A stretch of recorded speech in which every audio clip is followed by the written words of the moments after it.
The air inside the marble hallway felt colder than the early morning outside. The walls shimmered with portraits of men in fine suits, men who had built empires, carried power, and ruled with authority. But it wasn't the portraits or the chandeliers that caught everyone's attention that day. It was the trembling voice of the old cleaning lady, her eyes wide, her mop clattering to the polished floor as she pointed a shaking hand toward the largest painting on the wall. "Sir, that boy lived with me in the orphanage," she cried, her voice echoing like a haunting secret. Every head in the room turned. The CEO of the corporation, Mr. Harland, paused mid-step. The assistants, the photographers, and even the guests froze.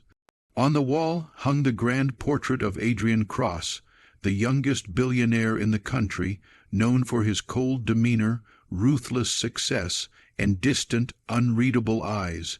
The old lady's words fell like a stone into still water, rippling through the silence. Before you dive deeper into this heart-touching story, if you believe in kindness, second chances, and the power of fate, please take a moment to like, comment, share, and subscribe to Soul Call Stories. Your support helps us spread stories that heal hearts and remind us of humanity's beauty. Her name was Martha Hale, 60, 2 years old, working as a cleaning lady at Cross Industries for the past 5 years. She had seen Adrian Cross many times before, always at a distance, all calm, dressed in immaculate suits, his eyes sharp as glass and his expression colder than steel. She had never dared to speak to him, yet that day, standing before his portrait, something broke inside her, a rush of memories long buried under years of silence and pain. 25 years earlier, Martha had worked at St. Helena's Orphanage, a small, crumbling building on the outskirts of Brookdale. The walls were cracked, the windows rattled in winter winds, and food was often scarce, but there was real warmth, in the hearts of the few caretakers who loved those abandoned children as their own. Among them was a boy named Illy, no older than 7. Illy was quiet, but his eyes were alive, deep, searching eyes that always seemed to be waiting for someone who never came. He used to fix broken toys, share his bread with smaller children, and sit by the window each night staring at the road, whispering, "Maybe tomorrow." He had been found on church steps with only a name tag and a blanket, no family, no records. Martha loved that boy like her own son, but one winter night everything changed. A fire broke out in the orphanage. Martha had rushed through smoke and chaos, pulling children out one by one. She remembered Illy. She had seen him last near the staircase, but the flames were too thick, too wild. The building collapsed before firefighters arrived. In the aftermath, 12 children were rescued. Illy was not among them. His name was written on the loss report. For years, Martha blamed herself. She left the orphanage, broken and haunted, carrying Illy's memory like a wound that never healed. So when, decades later, she saw the portrait of Adrian Cross, the same eyes, the same faint scar on his eyebrow, she felt the world tilt beneath her feet. That was Illy, older, colder, but unmistakably him. The commotion caught the attention of Adrian himself. He walked in, composed and unaware of the storm brewing in the old woman's heart. His assistants tried to quiet her, but she stepped forward, tears filling her eyes.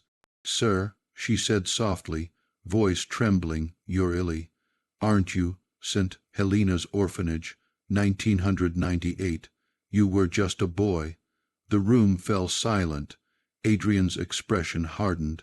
He looked at her as if she'd spoken in another language. "I don't know what you're talking about," he said coldly. "Please return to your duties." Martha flinched, but her heart refused to accept that tone. "You had a scar right here," she whispered, touching her brow, "and you used to hum the church hymn before sleeping."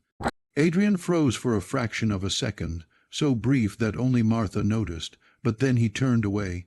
After that day, the old lady was quietly transferred to another department. Whispers spread. Some said she'd gone senile, others that she'd tried to manipulate the boss with false stories. But Martha didn't care. She knew the truth in her bones. Days turned into weeks, yet something shifted inside Adrian. That night, after everyone had left, he found himself standing before his own portrait again. He looked at it, not as a CEO, but as a man. A memory stirred deep inside, a fire, smoke, children crying, and a hand reaching for him. A woman's voice shouting, "Illy, run!" Then darkness. He shook his head, gripping the table. For years he had hidden those flashes under layers of success and control. He had been adopted by a wealthy family who found him wandering near the orphanage ruins. They gave him a new name, a new identity. He buried his past to survive, but now Martha's trembling voice had cracked something open. The next morning he called his secretary and asked, "Find out everything about a woman named Martha Hale. Where did she work before here?" When he read her file, his throat tightened. Sent Helena's Orphanage, caretaker.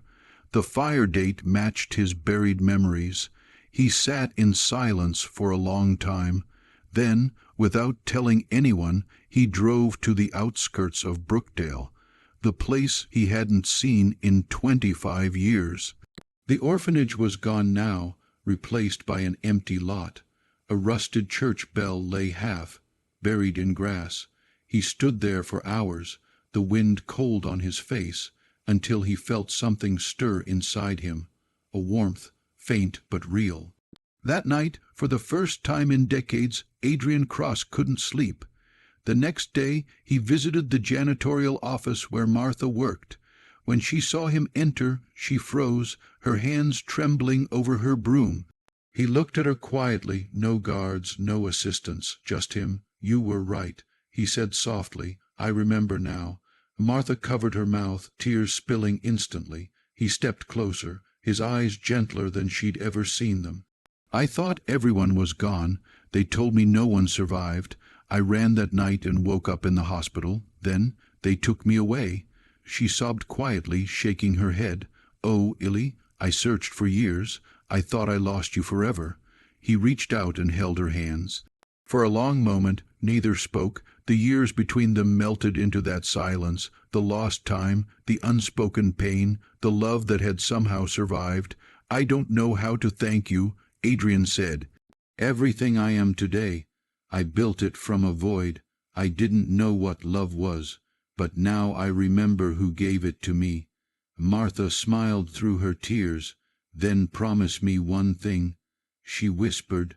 "Use your life to fill that void for others, for children who still wait at those orphanage windows."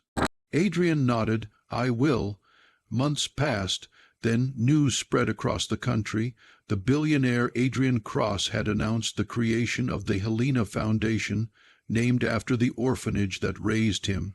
It would fund homes, education, and medical care for abandoned children across the nation. The first building was inaugurated in Brookdale, right where the old orphanage once stood. At the ceremony, reporters gathered, expecting a corporate speech. But Adrian stood before them, the sun warm on his face, his voice steady and heartfelt. "I was one of them," he said, "a child without a name, without a home, but kindness found me when I was lost. Today, I hope to return that kindness 1,000 times over." And there, beside him, stood Martha Hale, no longer the cleaning lady, but honored as the foundation's first caretaker. Her eyes glistened with tears as she looked at the crowd of children laughing in the courtyard. That night, after everyone had gone, Adrian walked through the halls of the new orphanage. He stopped near a framed photograph on the wall, a black and white picture of the old St. Helena's, with little children standing outside. In the center, a boy with wide eyes and a crooked smile. "Illy," he smiled faintly, "you made it," he whispered to his younger self. Then he looked out the window at the playground, where new laughter echoed into the evening light. For the first time, peace settled over him, not the peace of success, but of belonging. If this story touched your heart, please like, share, and subscribe to Soul Call Stories, where every tale reminds us that even the smallest act of love can change a life forever. And before you go, comment below. Do you believe people can truly find their way back to love, no matter how far they've gone?